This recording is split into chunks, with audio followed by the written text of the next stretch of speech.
Queridos amigos do Seire, hoje eu vou dar continuidade a essa questão que está se desdobrando e apresentando vários cenários acerca do desdobramento da crise na Venezuela.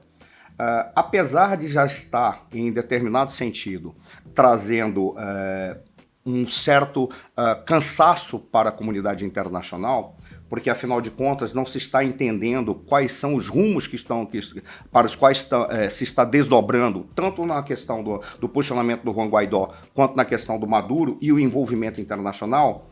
Há elementos que trazem para nós o entendimento do como o sistema internacional contemporâneo está funcionando e principalmente a importância da China, mais relevante que isso.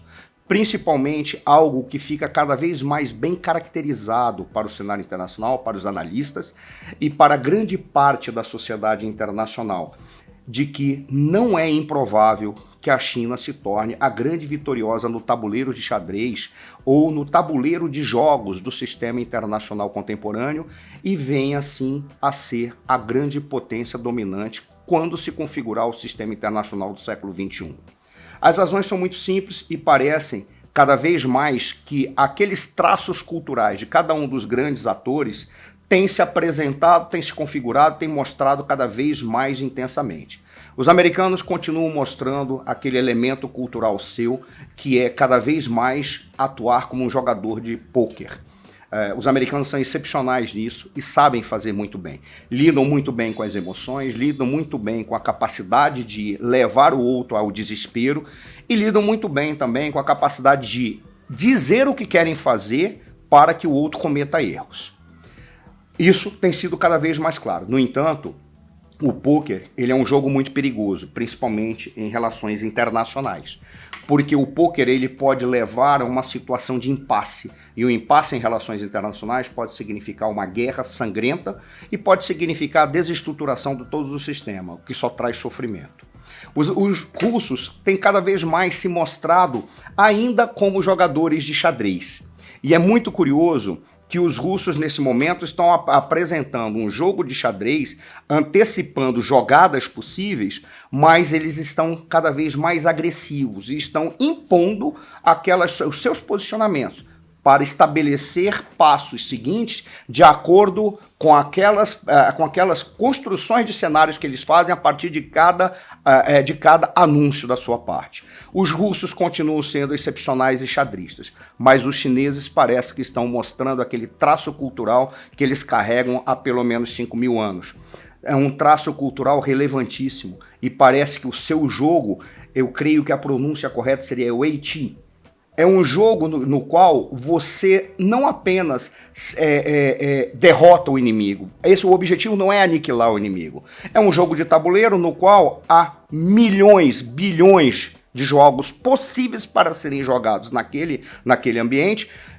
Inclusive os físicos dizem que há mais jogos do que prótons calculados no universo, ou seja, as hipóteses de trabalho são variadas, e por isso o mais relevante não é você derrotar o inimigo, mas você ocupar território e vence quem avança na ocupação do território. E curiosamente, há um fato em que você cerca a peça do inimigo e aquela peça do inimigo não é eliminada, ela é convertida para você. É bem curioso, porque os chineses mostraram ao longo da sua história não ser um povo invasor, mas ser um povo que sempre se preocupou em se defender.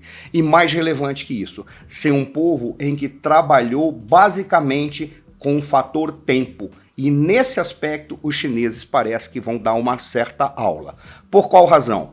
Ao contrário de tudo que está sendo apresentado, os chineses têm mais de 60 bilhões de dólares que foram investidos. E há ainda pelo menos 20 bilhões de dólares de dívidas da Venezuela, que o Maduro cada vez mais demonstra não ter capacidade de efetuar o pagamento. Razão pela qual os chineses, ao contrário do que pode aparecer para muitos, ele já está trabalhando com a hipótese da queda do Maduro. Para os chineses, é relevante preservar os posicionamentos que foram conquistados ali e continuar no avanço territorial e conquista de espaço, sem que para isso signifique eliminar o adversário. Mesmo porque é muito curioso também, eles não veem o adversário como inimigo para ser aniquilado.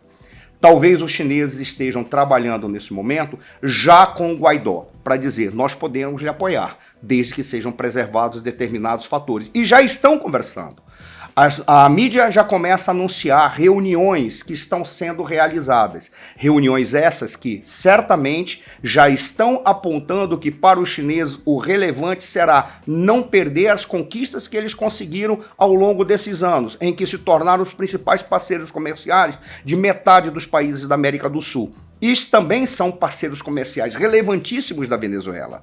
A China pode dar uma aula de estratégia e poderá mostrar para o mundo que o Haiti não é um jogo qualquer. Apesar de ser um jogo que se desenvolveu em vários países da Ásia, eles foram os criadores. E talvez o Haiti seja a aula de relações internacionais que os chineses vão dar nesse futuro breve.